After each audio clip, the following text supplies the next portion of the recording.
It's now my pleasure to introduce today's second speaker, Professor Ann Buttimer. She is certainly one of the most prominent geographers that actually influenced my generation and many generations after with her thinking, her writing, and her teaching. Ann Buttimer is Emeritus Professor of Geography at the University College Dublin since 2003, and she's Fellow of several geographical and scientific societies in many countries, too many to mention them all here. But she has also a close relation to the IGU. From 2000 to 2004, she was president of the International Geographical Union, the first female geographer to be elected to this position. But she's also held many other important positions in her long academic career. For instance, she served as a council member of the Association of American Geographers, the AAG, in the 1970s, and of the Royal Geographical Society from 1996 to 1999. Ann Buttimer graduated from the University College Cork in the early 1960s. She received her PhD in geography at the University of Washington in Seattle, US, in 1965, and since then held many different research and teaching positions in Belgium, Canada, France, Scotland, Sweden, Ireland, and the US. As most of you know, she has authored many influential books and articles on subjects ranging from social space and urban planning to history of ideas and environmental policy. Some of her work has been published in many languages, including French, Japanese, Russian, Spanish, and also German.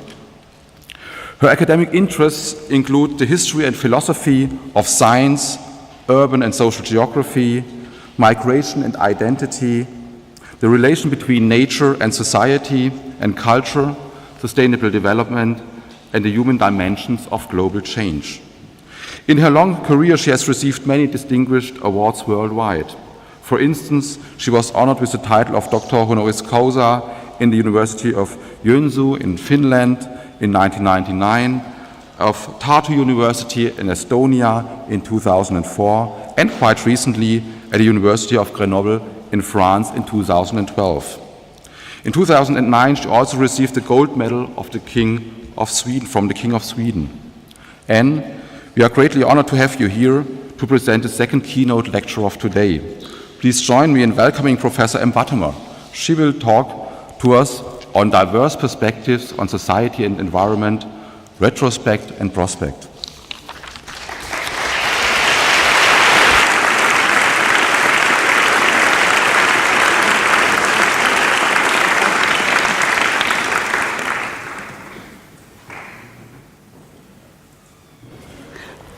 Good day. It is delightful to be here in Cologne. This is a city that I visited a few times, but I'm especially happy to be here because of the great Albert and his associates, Meister Eckhart, the Rhineland mystics, all these wonderful counterpoint voices that really confronted orthodoxies of the day that had tended to become somewhat monopolistic. I'm going to speak about ideas, about society and environment, and emphasize particularly the value of the counterpoint voices. I'm going to speak about my favorite subject, this great orchestra of life that Meister Eckhart particularly celebrated.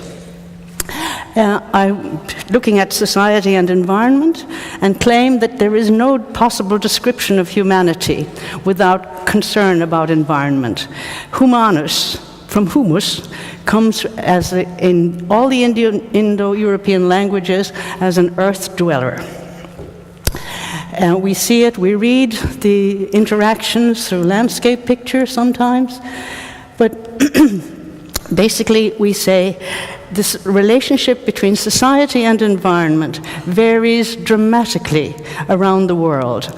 I'm going to speak mainly of the Western tradition, but you see that in some cases, such as in China, 6th century, Each society tends to see itself as center of the world, and increasing barbarism out from there. But this is a 6th century Chinese image of society and environment, with the 4 cardinal directions associated with the 4 basic elements, 4 human emotions, okay, and then the great yin and yang. In the West, we did have a Heraclitean tradition of seeing universe and humanity combined, the 4 basic elements in human body and in nature, and then with Heraclitus, the unifying force is human love, and the dividing force, the separating force, is human hate. Now come the Socratics, and they stripped this of its dynamism, and the Socratic theory of humors eliminates the human emotion part. Another big difference between the pre-Socratic and the Socratic was that for the pre-Socratics, the physical and the intellectual were one. Nous, knowledge, consciousness, was part of physis. Now, the Socratics separated that. They separated thought and being, truth and goodness. And that separation has come down the centuries, affecting all of our thinking. The distinction became a separation. But then came some counterpoint voices, very important. Leonardo, for example, and our own Hildegard. Okay? Again, re-establishing the fact that you must consider human experience and universal experience simultaneously. Now, down the centuries, we've all emphasized that there is the intellectual, nous, and physis, and in between, the lived landscape. Now, if you look at this one, you have an idealist tradition, ecological tradition. If you look at it this way, you have an environmental deterministic. Now, the big difference in the 20th century was that nous and physis were eliminated, and we concentrated on what you could call the spatial tradition exclusively. Environment became a kind of tabula rasa, where processes unfolded. And there was no talk about history and no talk about environment. But again, we had some counterpoint voices. This, I think, is one of the more important ones. Many of us in my generation will recognize. For example, the opening lecture, the opening essay on transformations, the great turning points in the history of humankind, and the chains of transformations from fear and longing for security, growing self-confidence, aggressiveness and conquest, responsibility and unification. What this did was to evoke the question of humanity and environment. It evoked great interest in the evolution of livelihoods, whether they were independent invention or whether they were a product of diffusion. And the other great input of the 60s, counterpoint voice, was Rachel Carson, I think probably read by most people here. But the one text that reintroduced history, the whole idea of evolution over time, was Clarence Glacken's Traces on the Rhodian Shore. He went back to classical ideas of ideas, society, and nature, and showed the various conceptions that dominated from classical times to the 18th century. This was an incredibly important counterpoint voice. From both of them came this conviction that you should look at ways of life. Okay, here is the structure of geographic inquiry, and genre de vie, thanks to the wonderful French tradition, and associated with the nous, or the knowledge level, were questions of societal identity. Related to the landscape and functional space was order, spatial, socio-spatial order, and with the biophysical niche. So these are my 3 societal interests, and I'll come back to those in a little while. Yes, thanks to La Géographie Humaine, I think genre de vie is probably one of the more integrative conceptions that geography has cultivated. Final development in the 60s was the traditional view, questioning the traditional view of science, that the methods, the filters of science between the observer and the thing observed would guarantee objectivity. Well, then came phenomenology and a few others, and so this questioned the ripple between the viewer and the thing viewed. and the necessity to put in parentheses, as it were, the preconceptions the scientist brought to the object of study. The 60s also ended with great concern about functional specialization. The fact that the Earth was being looked at from so many very, very one-eyed, blinkered specialists, and what to do about this business of integrating insight from the various specialized fields. This was a project on which I spent about 12 years together with Torsten Hägerstrand in Sweden. And we interviewed a couple of hundred people about their career experiences to see if we could find some common denominators among specialists of various fields. One of the areas that we came across was worldview. Worldviews that could be shared by physical scientists, human scientists, and so on.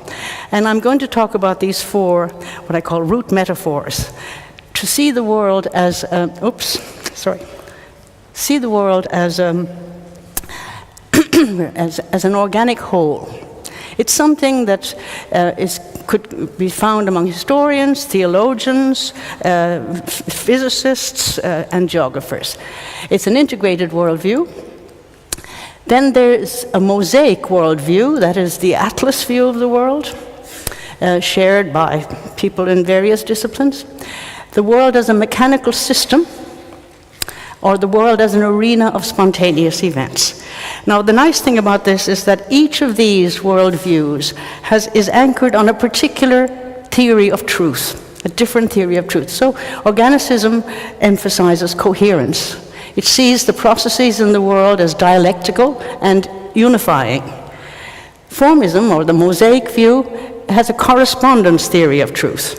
You know, getting ways to represent what's on the ground. And they see everything, the processes in the world are patterning.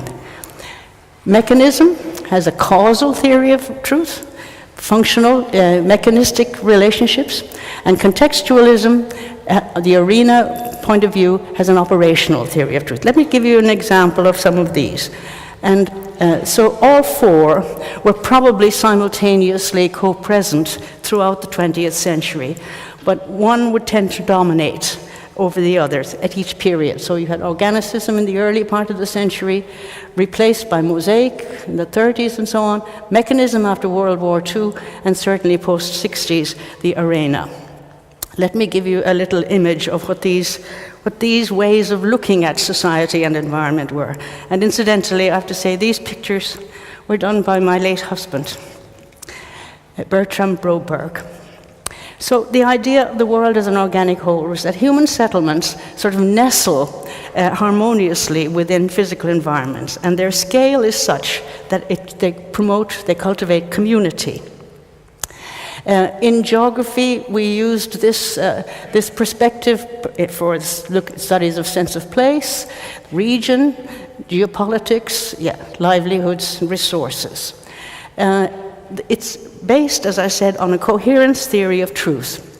That is, that the world consists of fragments that progressively congeal into nexuses, and then through dialectical process and contradictions, they wind up as an organic whole. And that whole was already implicit in the fragments. It transcends and previous contradictions. It economizes and preserves original fragments. This was the worldview, let's see, go back there. This was a worldview that became particularly popular with both anarchists and imperialists. But it was used by empires and big nations to justify colonization. So then it became a kind of a hegemony. For example, Pax Britannica, an empire in which the sun will never set.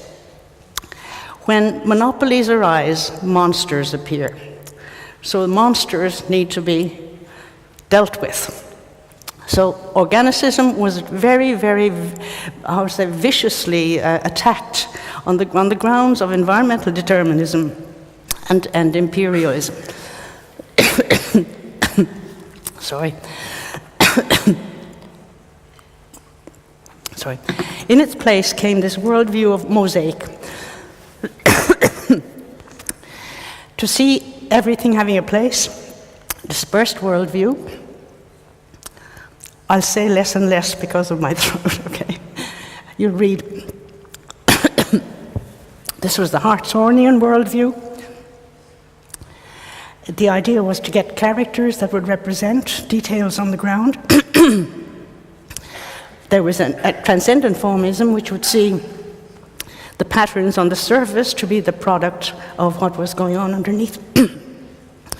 And it wound up with, as I say, a kind of an atlas view of the world.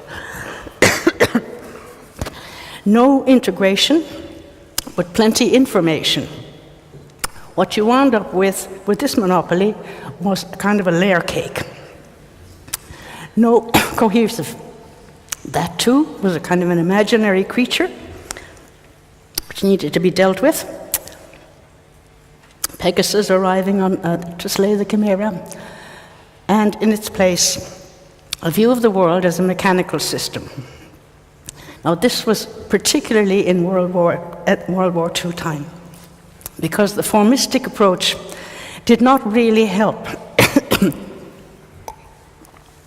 In wartime, it worked for World War I, but it didn't work for World War II. So systems analysis began to appear in the early 40s, mid-40s, and the world as a mechanical system became popular. Here's an image of the mechanical worldview. And here are the areas where we used it: industrial marketing systems, hydrological systems, urbanization, and so on. Here's a mechanistic landscape that was built around the same time. And this will be familiar to many of us as well. We looked at time, cost, distance. So the environment became, again, it was still a kind of tabula rasa, but it was organized around nodes and networks: distance, time, and cost. In America, civilization was defined as something 10 miles from the railway. It was the limits of civilization. Now, this one was not attacked by any other kind of aggressive creature, but by the gentle voices of people like Ifu Tmon. And the turn of the 70s, which questioned all the certainties of the mechanistic worldview. In its place came this view of the world as an arena, an arena of spontaneous events, contextualism. This was applied to resources, to hazards, sense of place, perception particularly. Here's an arena landscape. And now I want to sort of draw it together and say each of these four worldviews sheds its own particular light on a range of subjects related to society and environment. There are strengths and limitations to each of them. If you look, for example, at the way organicism looked at the region, it was a cell within an overall organism. The mosaic saw it as a land use pattern, kind of landscape pattern. Mechanism saw it as a node within a network, and arena saw it as a playground, a place where things happened. The mistake that was made so often was to judge the results of research conducted in any one of these using the categories of another, and that is illegitimate. Because as I said at the outset, each of these world hypotheses, root metaphors, is anchored on a particular theory of truth and a particular implicit process. Now, that became very popular among the people we interviewed. They were able to locate themselves and changes over time in this thing. So it is one potential approach to the problem of knowledge fragmentation. Now, applying this to societal interests more specifically, and just focusing on these identity, order, and niche, you can see that in the early part of the 20th century, organicism shed light on niche, for sure, but also on identity. Up to World War I, organicism was quite strong. The others were there in the background, but they weren't prominent. In 1922, when IGU was founded, and also League of Nations, geography was described as mapping. So the map came in as the central identity of geographers. And it shed light on identity, but it began to look more at order, the ordering, boundaries, etc. Very important during World War II. Order became the big issue in the post-war period, but now it was mechanism that was used to shed light on it. You know, how is the system functioning, rather than what form is the system pattern looking, and so on. And then in the what I call it post-discipline, we're not there yet, but arena came along then. Now, the big story of the 21st century regarding society and environment, and geography generally, is the move from modernism to the alleged certainties of the modernist period to the uncertainties of the postmodern. I could spend a lot of time on this, but I find a lot of the literature recently, which is heavily influenced by literary criticism, a lot of the literature in human geography is removing itself from responsibility about making any definitive statement about society and environment. And I find that to be quite worrisome, let's say. You're all familiar with this shift, but it's worrisome because, and it's ironic, because it comes at a time when there are very urgent environmental issues to be resolved, as we just heard in the previous lecture. It's coming at a time when we realize the enormous exponential transformation that's happened in society and environment.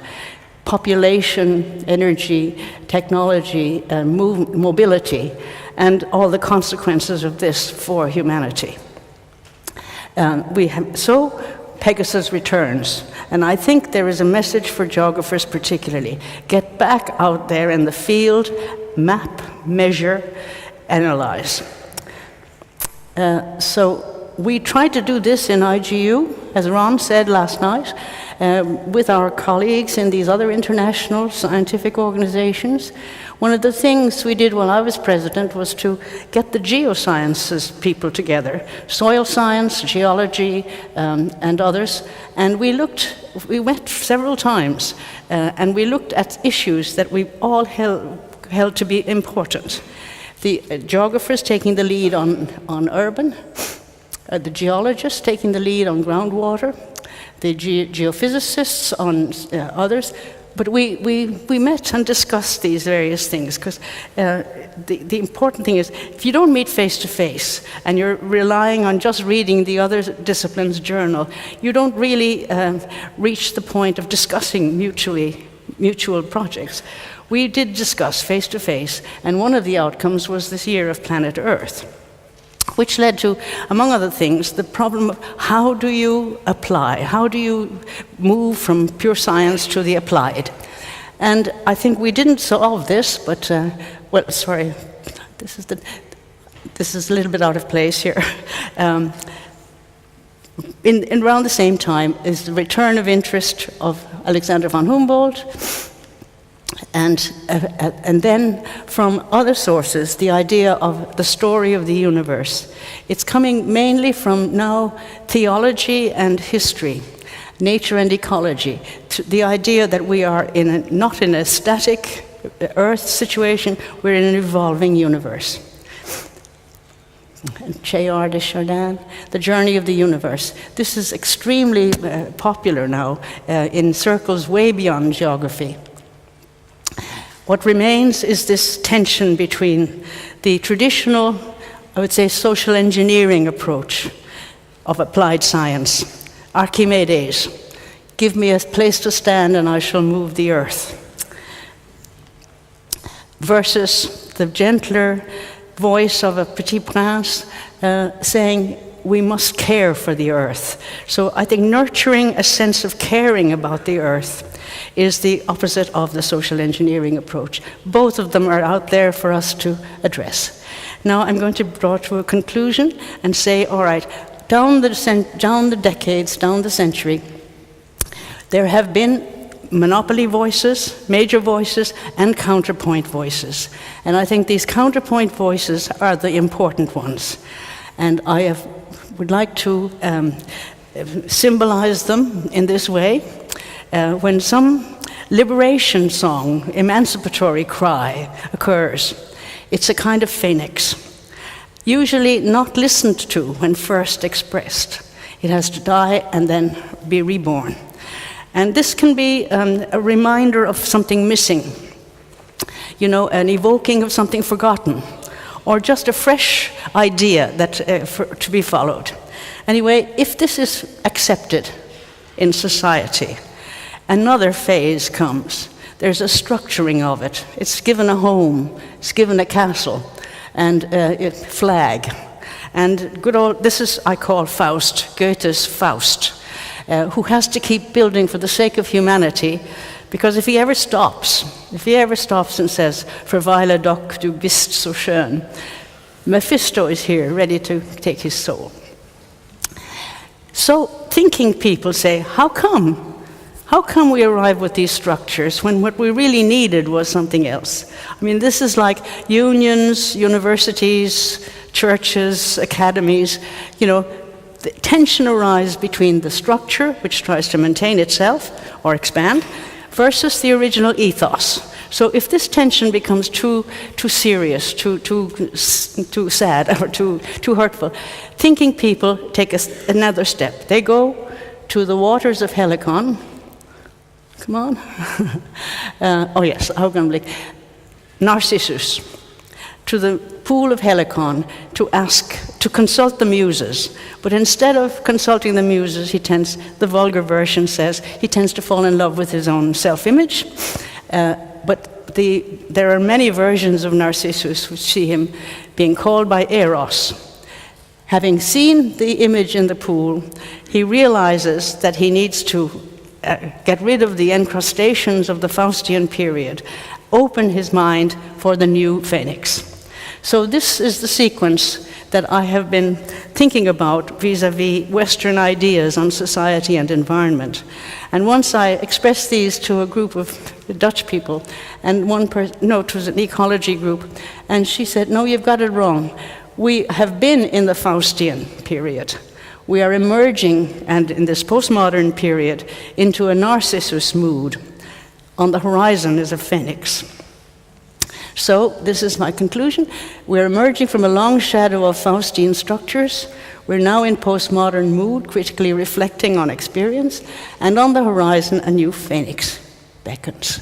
And finally, as Prince Kropotkin said many moons ago, geography must teach us from our earliest childhood we are all brethren, whatever our nationality. It must show that each nationality brings its own precious building stone for the general development of the Commonwealth, and that only small parts of each nation are interested in maintaining national hatreds and jealousies. He was the original counterpoint voice. So thank you for your attention. I hope that this addresses something of interest to you.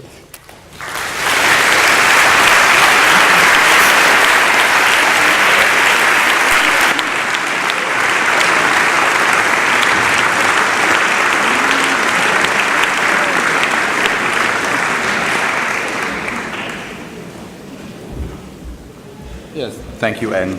I think the speech was really of interest for us. And many thanks to both of your inspiring talks, the sword-packed talks, Anne Buttimer and Professor Klaus Töpfer. I think your lectures gave us an excellent starting point for our discussions on society and environment that lie before us for the next 4 days at this conference. Also thanks to you, the audience, for your presence and your participation. I hope I will see you tomorrow, same time, same place, for our next keynote speeches. Tomorrow we will hear lectures on our key topic, urbanization and demographic change, by Martin Leith and Surinder Agrawal. Thank you very much. See you tomorrow again. Bye-bye.